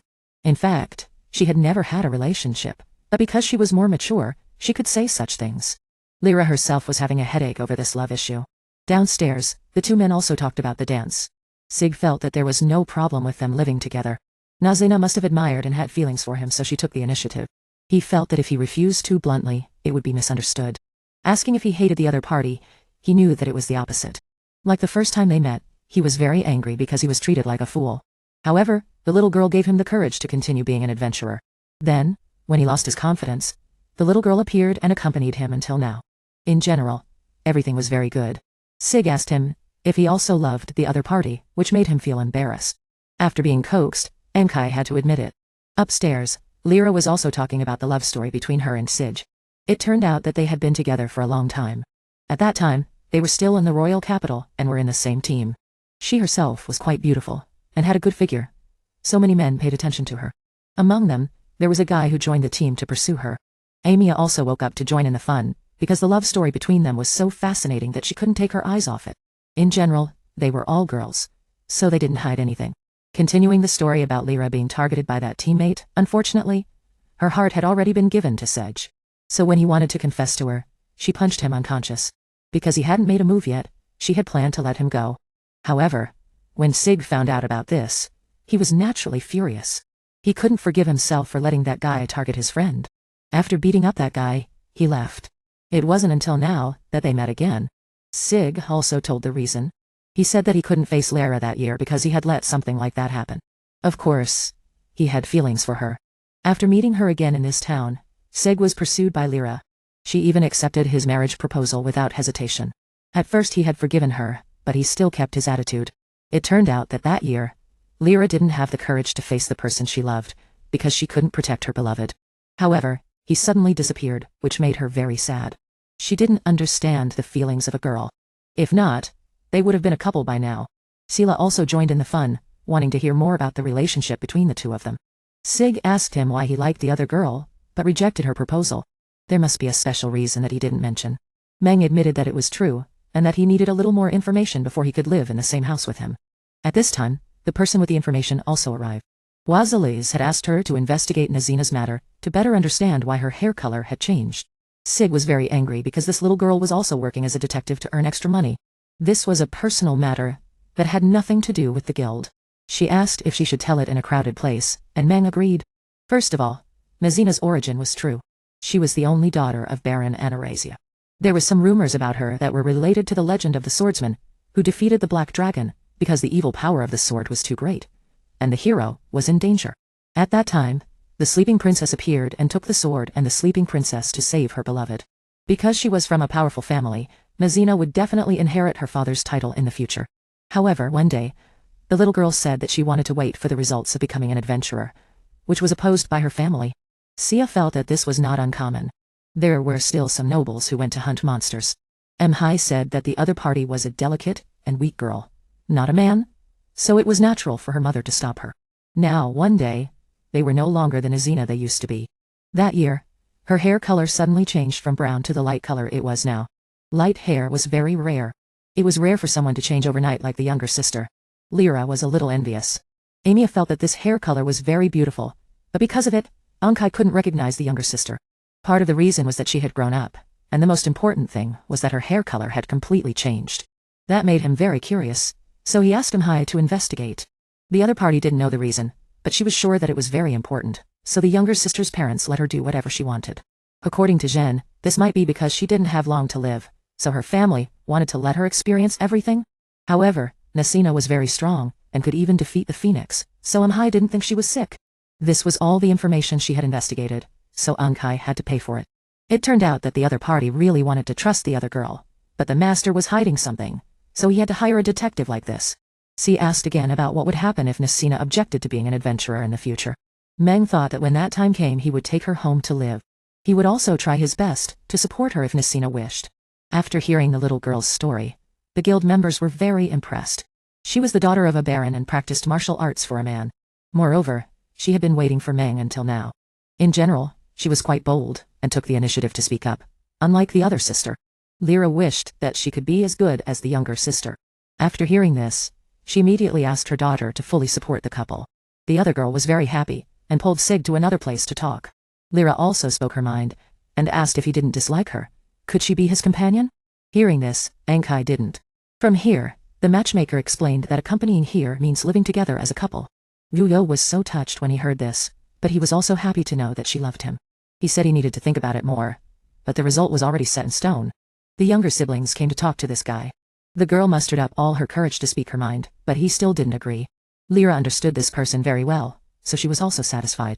He had never cared about anything before, so the fact that he said he needed to think about it this time must mean that he had taken a step forward. Nazina was very happy to hear this, and agreed to go out with him the next day. She talked about how the story of the sleeping princess was actually a tragedy, because the evil witch had to pay for her actions with her life. Fate had decreed that the one with the light-colored hair would be the hero who would rise up to save the world. The story goes that at this time, there was a group of adventurers who were far away, and were blocked by monsters. Although they were quite strong, they didn't dare to attack. Instead, they wanted to take advantage of a newbie to act as a meat shield, and they were determined to abandon him like they had done with the previous group. The story goes that Nazina was very much looking forward to going out with him, so perhaps that's why her mind was up in the clouds, causing everyone to give up. Laos had to do something. It was too pitiful to leave her like this. Lyra was a girl, so she knew that Nazina was upset because of the invitation the night before. She knew that Laos would talk about something important, whether or not it was related to love. She also advised him to resolve it soon, so that he could go and accept the mission and other things. He gave up when he heard this, but when he saw his innocent and naive younger sister who even wanted to eat the flowers, he agreed. He called out to her, causing her to jump. She was looking forward to the sweet nothings when suddenly, Chris appeared with many wounds. He also told them to leave for the time being, so Laos had to put his personal matters aside. It turned out that the two children of the innkeeper saw his appearance, and were very sad. Fortunately, Lara and Laos were skilled healers, so they were able to heal him. The two younger siblings were very surprised. When had he become so concerned about others? The three masters came forward at this time to say that Chris was their youngest daughter. He had a difficult time being a girl with a strong passion for being an adventurer. They still invited him to dinner at their house, but of course, he had grown up, and wanted to be self-sufficient. He had come here 10 days ago, and had been assigned to a team. Laos suddenly realized the reason why Chris was so badly injured. He had to apologize to the girl and say that he needed to go to the guild immediately. Just as he thought, the adventurers who had taken advantage of Chris had been arrested. Under the questioning of his friends, they confessed to their actions, and how they had used the girl as bait for the monsters. Laos looked at them with murderous intent, and asked what they wanted him to do. He only asked that they not do anything bad anymore. Of course, if they didn't want to be charged, they would have to leave this town. His friends thought he was too merciful and warned him that if they ever met again, it wouldn't end well. Haos also told Laos not to take matters into his own hands, and deal with the adventurers himself. With guys like that, they should let the guild punish them as an example. The innkeeper could only turn a blind eye. The others felt that the guild should also be held responsible for letting the villains run amok. Haos said that the guild's policy allowed all kinds of adventurers to come here, so how could they possibly select the good ones? Laos didn't understand what the higher-ups of this guild were thinking anymore. Handun spoke up, and said that he should be asking that question, since he had taken it upon himself to deal with those people. Once you register as an adventurer here, you have to follow the rules. Who gave him the right to impose punishment, and carry out the sentence like that? He thought that the ones who deserved to be punished the most were them. The others were furious when they heard this and wanted to fight this guy. Laos didn't like to cause trouble, so he chose to talk things out. He recounted the incident of taking advantage of the newbie, which had brought him to the brink of danger. It's true that there are all kinds of people everywhere, but in this town, similar incidents have been happening constantly. What he was saying was that the guild hadn't taken any measures, and Haos said that even if they did, the situation wouldn't improve. The Adventurers Guild isn't as powerful as he thinks and still has limitations. Their manpower is limited, so they only focus on solving problems that really make a difference. Laos angrily said that they should just let the young people die while trying to earn a living. He realized that he had said something wrong because no one had forced him to join the guild. There are still many other jobs in this world that can earn money, and if you have accepted to become an adventurer, you must be aware that you could lose your life at any time. As he had said before, if Laos couldn't be summoned, he could leave this town and find a place he considered perfect to live. But he still thought there would be a better way, but he was reminded of a story from the past. Back then, they had heard a saying like this: adventurers always go hand in hand with danger. If you're incompetent, then it's natural to die. So if you want to join, you have to be mentally prepared from the beginning that if you're incompetent, you won't have the right to live. This is the way the world works, and no one can change it, no matter what era it is. He asked his friend if he had calmed down yet. At the same time, he showed him the scar on his hand, which made Laos realize that this was the same scar he had from before. He recalled that back then, they were still young men, with dreams of becoming adventurers. They had both joined a team of about 10 members, and had to start over for those people. Laos was strong, so he was fine, but Laos was more delicate, so the two of them were exploited and treated as useless. The couple still did such humiliating things just to get paid. He wanted to help, but they refused, saying that they weren't that weak. The days passed like this. He gradually became determined to become a strong adventurer who would be admired by the world. That night, while everyone was sleeping, Laos sensed a large group of goblins approaching. He woke up his friends and prepared a battle plan, but after learning the number of goblins that were coming, everyone panicked. They decided to flee the battlefield and find a way to escape.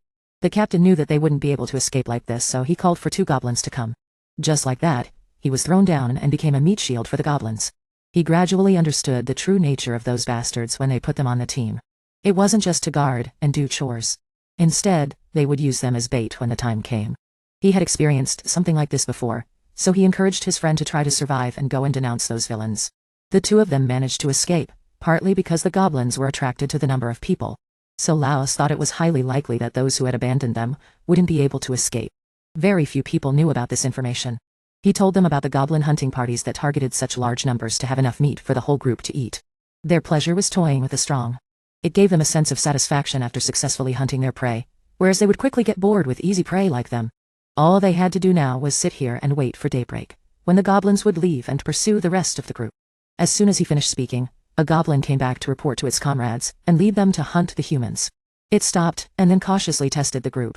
Hearing the sounds of fighting, he felt relieved because now, those villains had become the bait for him to escape.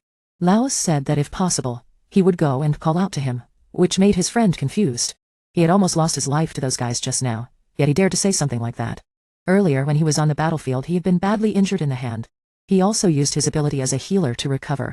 The other guy knew that the goblins would be back soon, so he urged his friend to run first. As an adventurer, you always have to go hand in hand with danger. The incompetent will naturally die, and he had accepted that from the beginning. Laos didn't think that way. It's true that this world is cruel to the weak, but after all, there is still a way out for them, because he himself had been saved once. After that, he managed to break through the encirclement and escape, but he never saw him again. He still didn't understand what the way out meant. However, this friend didn't believe that the incompetent would always be lucky. After that, this guy naturally experienced many more things, and was saved by an old man. From here, I also consider that person as a master. Laos guessed that he was referring to Mr. Mist, the branch manager of the guild. He himself had worked here and changed his name, not mentioning the past today, not to connect with a love teacher. On the contrary, I want Laos to understand and leave this town, which is also a way to thank you for not saying that this is the only escape for me at the moment.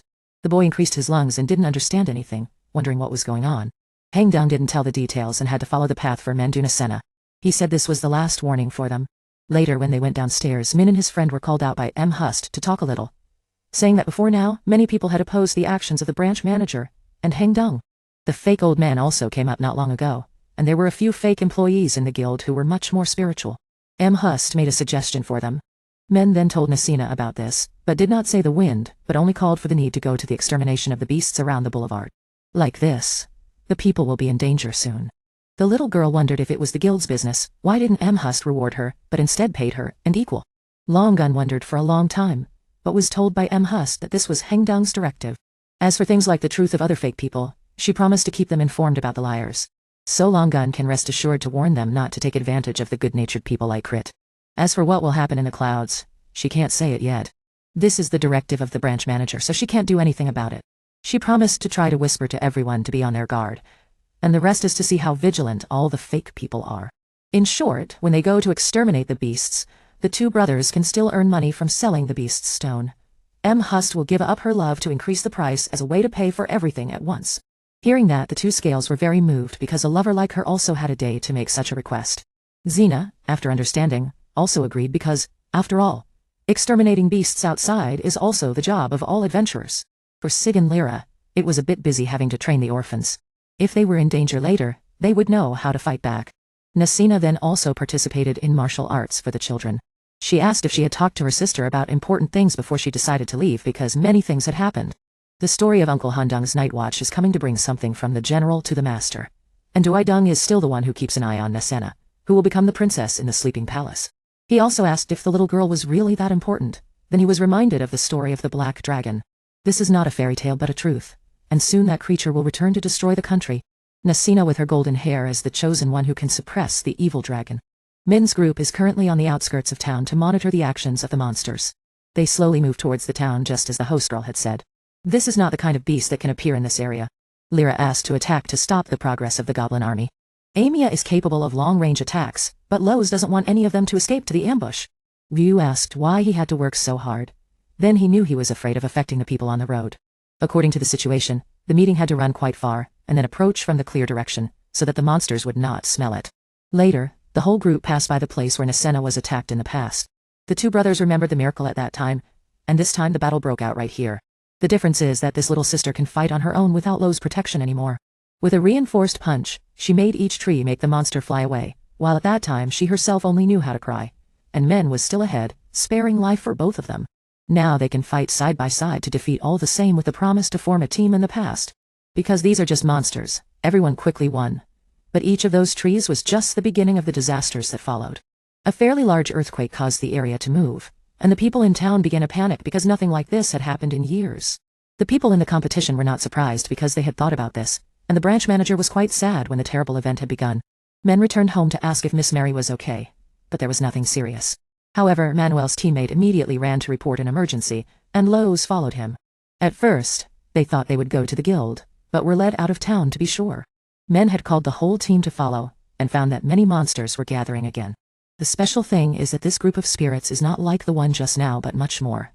And there are also very large ones leading the flock. Manuel's group knew that this group would attack, so they deliberately tried to block it here. But because the number was too large, they still had to give birth to a duke. The incident has not been reported to the guild, so there will be no search. However, they all wanted to protect the town, so they didn't care. The monsters were more numerous, but all of them were weak. Only the big ones were strong. Laws confronted it head-on and successfully cut off an arm. Surprisingly, this type of person understands human language and speaks as if it were true. They shouted in unison, making everyone very moved, not understanding what this was like, because who immediately said that the beast could speak, so the incident was very difficult to predict. According to Shin, because the spirits received are still monsters, they must be exterminated, and should not be accepted. One of their goals is to protect the town, just think like that. Menway's team was relieved to hear that and continued to fight as usual. All the spirits had been exterminated, but before they appeared, the leader warned them of something more terrible that would make all kinds of destruction. After it was over, it dropped a fairly large stone. So it must have been a play. After this, another thing happened. Everywhere around the town now, the beasts are doing it. The number is increasing, and they have to help them back to ask for help from the guild. Surprisingly, at this moment, all the adventurers have been gathered to deal with the monsters. It turns out that today, the superiors have increased the bonus for monsters escaping from the maze many times. Even the host girl didn't know what Hang Don was trying to do when she came up with this new policy. He had seen him generously pay in advance for everyone to cheer up. What they are afraid of is that the SOSA will take advantage of the opportunity to leave and have nothing to do to stay. It's a bit of a force, but like this, there are enough people to protect the town. Manuel's team will continue to the end of their breath. One realized that the host girl's superiors seem to have prepared cash in advance.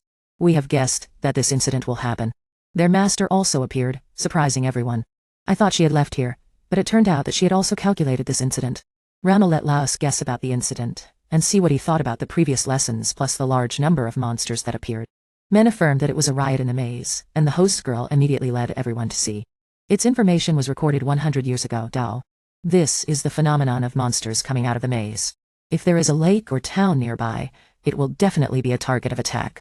The person who led to this explosion was due to a large amount of force accumulated in the maze.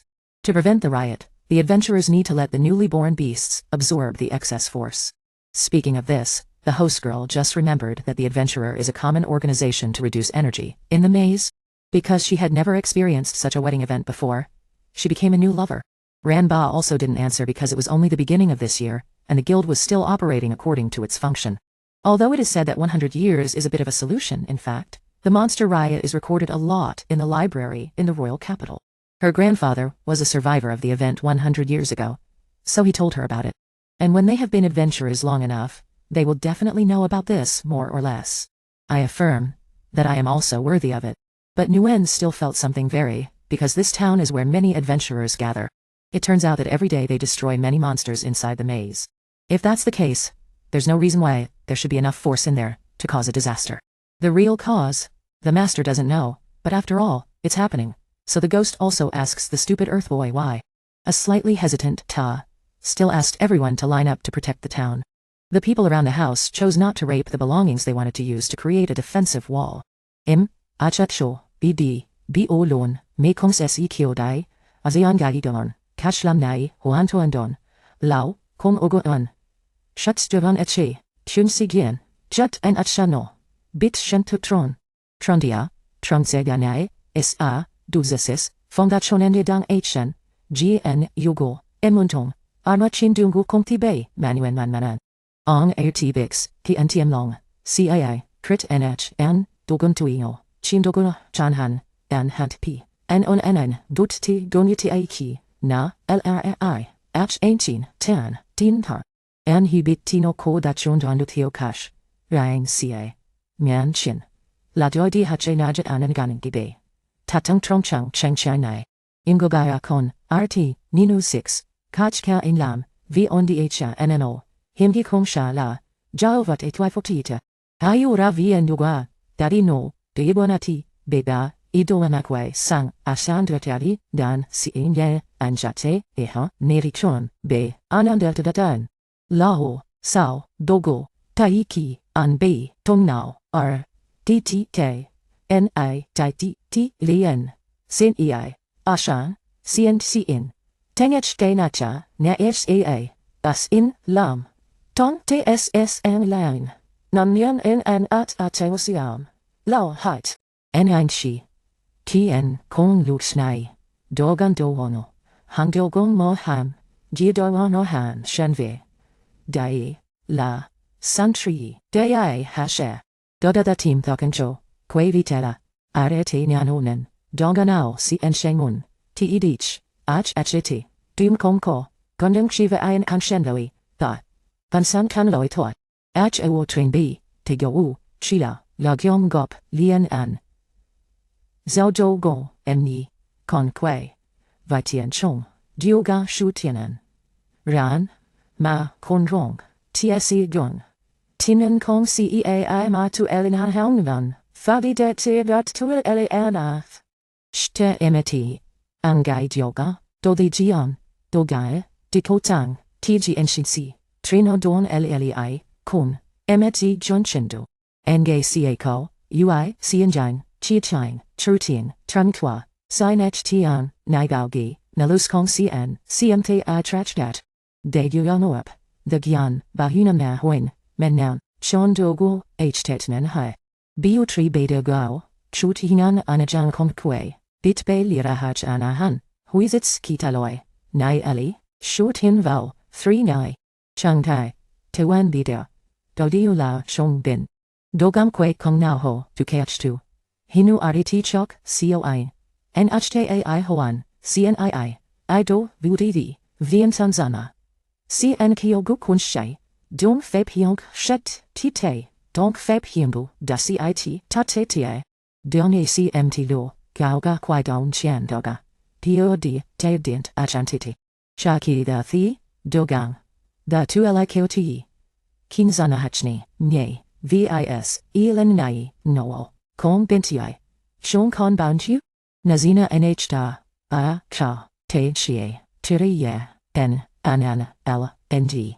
Tiak shi kumina, njitsi, gebab, fa andonan. Keep heap, I, ugan, tunans. Don yin, silio, tatan, tandadifo, tonshu torangoga, kolira lolinu, re. Si da tuni no lau. Thang valgo tegundi hina kweti en. Bia jan be dorke. The meo nao, c, g, l, b, chu chan, chut, n, it, a, toga n, a, sat tateng, sienten n, me, ki im, ans se, huina, tona, dunandoko emna der, kingo kwe kwa ki, femtang, na king na kin energy enchach chakiakia. Dodai, kiaen, la sfa shanasi, men nen chao, chachi n-o-r-r-e, lira ka bi enadun, ki mc, vugonta, dugon. Kyong shi futit it, ka at haugun, tongu. Trong ki, imania ia him hai, gin. Onji kenai, nazina, hisi, cnt ia, tiansi, anji enanshae, cn, gain cn ansio, wanatal ka anichi. Enachavavi, visto beto, biranai, ronando vatati corona, huana virus, dogandantura, giejo, chomin, dogan mi, kai bi antan. Sheng ti hamchi, dom kim vatiatima tutnena, tutneta anti ab. Enjayai, menchin latangada, diaguni donon si antayi kong, enhachdakshan, tinhara sivotio, tajondu shura, de mmd, eldau, tati otore. Lirakan ti anchayin. An mhai. GCA, by, an hin mmta, dong now. Ruando, gukdoda, koila, enicha, vaditibibe, danma, mnacha, cho, vainditi, cho, fuacho, enati I, gae v anthan, la, qui la, than la koi la ya, viet sion trong, tien, trong, suemal basi, una basi enau. An makim.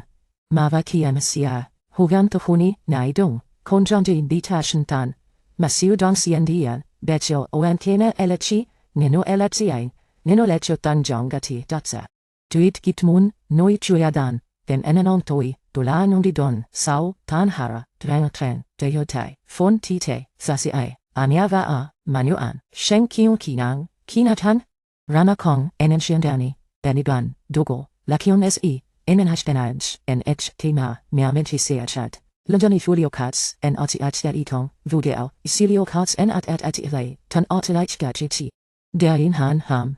Dong shoot hin fati I kan CATI, Tati al an, Titsi an Lamti, CSSC, Rama Bichno, La Jichadai, La, Fape Tutu Gun, Tich Kuyanden, Tiva O 100 Nam, Trandrets Kotit Kekdai, Chuan Chin Han Ko, Eli, 10 T, Ko, Yun, Nen, I, Ma, CIA, Dogon Hak Kino Nai, Bahin, TE, ACN, Noi, Chuyida, Junk, Gong, and Daga, Dain Gani, VEICI, Togai Ko Ruanando, Lulino Arinen, Kongsao, Mentai the Sin, SA Fest, Kilminadodi, Shio Yuta, Kukui, CN, Noi, Chujina, Bati An, Chun, Mist, Handong Junki Kon, Keo, Theo, CNA, Tazanadi, Kong, Vatsien, CNH Tasi, Lion, Kwan, Dutidan Dai, Kantaja, CI, Begangai, Saudogo, Doga, Deonjie, TN Ation, CIA, Onzakia, Konemshang, Hiusaoki, Minel Ibe, Deatitai,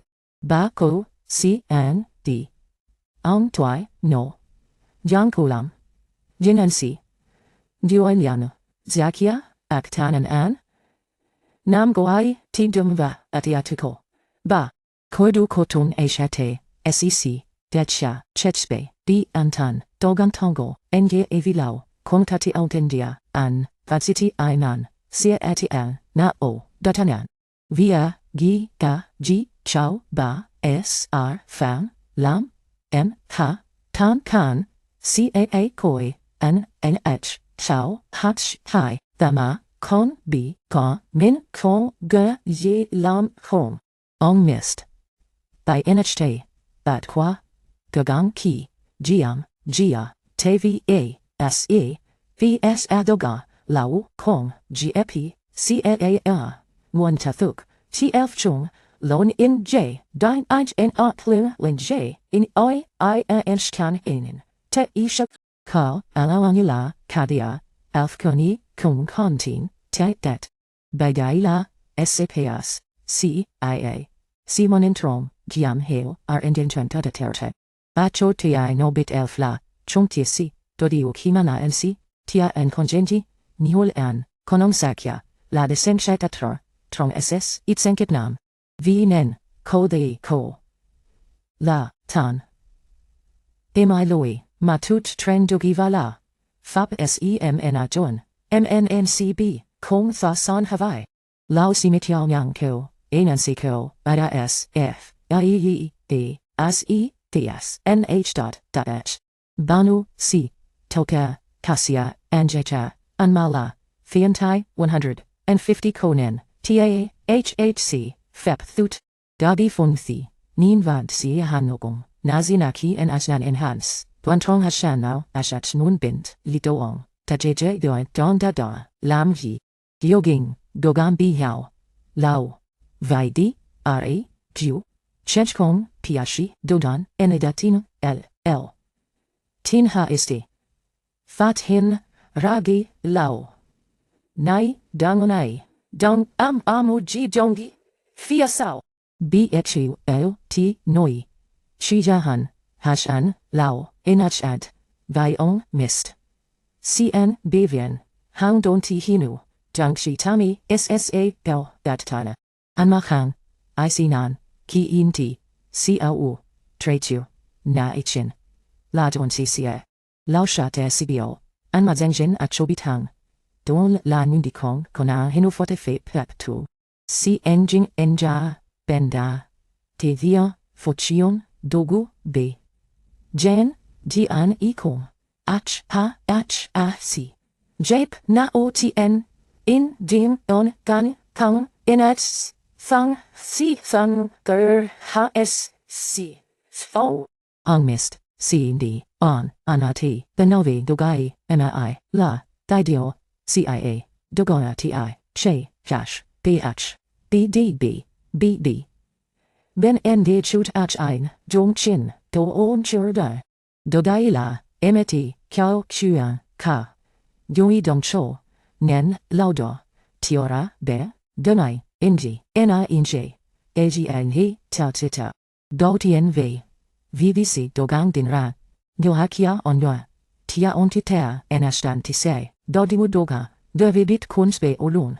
SCC Aksinir-I. Ning, N-N-N-N-N-I. Kiw-Ana. Chao Dong-Da-Yo-An Hong-Heung-Zao. Dong-Dai-Ki. Dayon-H-N-H-H-N-I-S-A Dugim-Rali-Dong. NH-Tabat-Dio-Chet-Hon-C-C-In-Kong. Tit, Konvich-Ho-Nui-Hani. Bin-Ka-H-A-Teta. Ton-La-Dan-Sho. Kaksh. M-O-Him, Gin. Titi-B-En-Shan-China. Mun-Hana-Cha-Ko-Gang-Hong-Gidan. Tong-Bekong. Bay-E-Ila-I-Ani. Shtogo, Lao, Va, Nom, CIA Mindoga, Jiep Nash-Ng Dohinu, B. Tuatan, T-M Nai Konquai Benji O Sao, B. O Sao, B. O Sao, Be, Tien, Ho, Len, Tietsi, Hora, Len, Tsc. Ho, Ara La, S-A-P-I-C. Nazina H. Dai, Sao H-To, Dogan Bes, R. Makong, CNH, Bao, Va-Eti-I, M-I, Jondi, N-H-D, Vodachan, Biko, the Chandi, Matu John Tai, Bokantai Dong Ba, Kon SS Eton, Hangjung Gui, Thich, NG, I, Esha, Bitche, La, B, Luon, Luon Espedo, Kelshia, Chat, Shang, Anach Jai, Tong, Bao Gay Huang, Mang, Ari, M-R-C Nam, Sao B, D-O Lun, M-R-E-X-A-S-I, Enshda That, Lavon Hada, CNH Kai, Emanida the Tri, Nantiana, Manthedu, the That, NH Estes, Junaizong, Eladon Tarakai, Tishanti, Qua, Anma, Ahandara, Tongtin Dogo, Kongku Siki, Koin Kong Bebe, Nk Hefa Dihanano, CNDich, Minatan, Totki Bay, Noichong Tim Chugan, On Bichang, Munshe, Didunetav, Azachan CCNI, Dagwao, Pashanzigai, Gai. If what the priestess said is true, then the barrier is the key to protecting this place from the demons. And it is the trump card that the guildmaster built to deal with the invasion. However, maintaining the barrier requires a huge amount of magic power. The priestess has just recovered, and even if the adventurers are strong, their strength has been reduced. In this situation, it is impossible to protect the town, so this priestess is needed as a heavy-duty magician. At present, no one in the world has a magic power as terrifying as Amma. Lao is too weak, and has other things to do, so he cannot provide magic power to maintain the barrier. Hangdong asked them to go directly to the deepest floor of the cloud tower to defeat the insect, and the other two were shocked to hear that no one had found the creature yet. The man said that it was true that they had not found it yet, but the guild had determined its location. The priestess felt that it was too vague to exchange for her magic power. Hangdong insisted that if the insect of the cloud tower was defeated, Alma's magic power would be cut off, and the riot would also be lost. So this was the best way to do it at this critical time. Amma had no choice but to agree, because if she saved the priestess, many people would be in danger. Outside, Ronaldo and Siu were still fighting with all their might, but the number of monsters was decreasing. Lita was glad to see that her brother was still as strong as ever. For the time being, this area would be secured so that no demons could pass through. On the other side, Manuel's group was not so lucky. They had been defeated by a group of mutated monsters. If it was an ordinary monster, it would be fine, but these monsters could fly. If one of them got through, the people behind would be in danger. Siu knew this, so he asked his master to push himself to hold them all back. Of course, he agreed because he hadn't had such a fierce battle for a long time. When they returned to the place, they had already been taken to the area where the priestess was providing magic power to create the barrier. They would all split up and follow the plan. Emma asked the two of them to take care of things outside while she went inside. When she left, she also reminded the two of them to be careful of Lao Mist, even though they were cooperating, because she felt that he was still hiding something from them. At this time, Lao realized that the device could absorb the priestess's magic power, and it would be dangerous if the battle dragged on. Immediately, the light of the barrier was released, enveloping the entire town. From this, they realized that the town had always had an invisible wall protecting it. Outside, the demons began to panic when they could not enter. Even if they tried to break the barrier, it was completely ineffective. This was the strongest wall created by the priestess.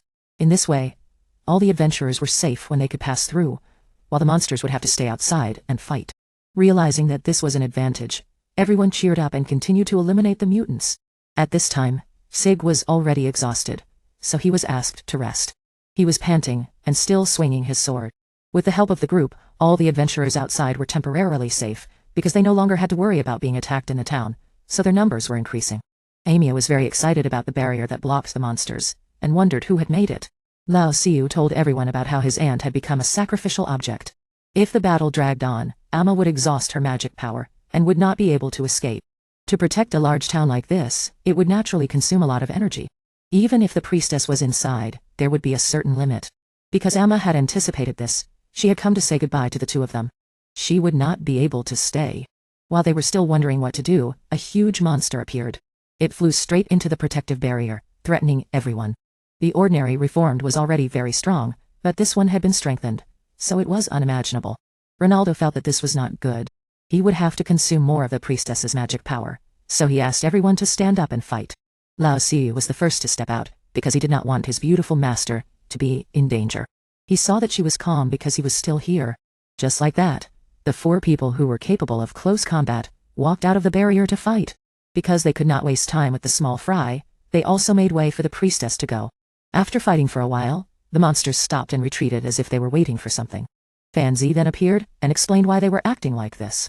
This one and the one on top were 2 higher-level creatures than the phoenix from before. From the first glance, Laos and Nasina knew how strong it was. It was said that the one on top of Fanzi was even faster than lightning. Up to this point, they had not found any monsters that were as fast as this. Hearing this, Wu folded his arms and smiled, not knowing if it was because of excitement, or because he was facing 2 extremely powerful monsters. The master also handed the monster over to Laos, while he took care of the Griffon. In general, he had a reason to do so. So Amma would definitely be able to do it. Okay. Let me take this one, but I'm not sure if I'll win. In order not to bother the master, Amia also attacked to attract Fanzi's attention. It rushed over at an astonishing speed, but fortunately, she was able to block it. She asked the little one to step back, because she could not protect her. The little one was also relatively fast, so he was able to block it for a while. Lyra was anxious when she saw this, and she called out to Shi, looking worried because Laos could not hold on for long. Quickly, her body was covered with wounds, and seeing this, Shi stood up to hold her back so that she could recover. The little girl was very worried, but she still pretended to be fine. Lyra also scolded her for losing half of her arm, and said that it was true, because it would take a lot of time to recover. On the other side, the Griffon had met an opponent of equal strength, and was also slashed down. How could it be that after taking a direct hit from the legendary swordsman, its body was completely unharmed? Ron and Duo were also happy because they had never met such a strong creature before. Well, had temporarily managed to hold it back. Amia in the back kept releasing magic attacks to cause trouble, but it was not effective at all. Fanzi also used his power to summon other monsters to drag the little girl away, but Nasina had to take her place. Wuishi was not afraid of the speed of the monster, so he had already turned all his magic into a sword. Taking advantage of the opportunity, it rushed towards Lyra, causing her to fly far away, fortunately without dying. But Men was not so lucky. She was taken away by Fanzi, causing the little girl to vomit blood. She could no longer protect her brother, so she also rushed in to fight. With her fighting skills, Nasena was able to make things difficult for the monster. Arimi did not dare to cast spells from afar because she would accidentally hit her friend. Nasena continued to strengthen her legs and kick the legendary creature in the face, causing it to fly far away. However, this only made it even more aggressive.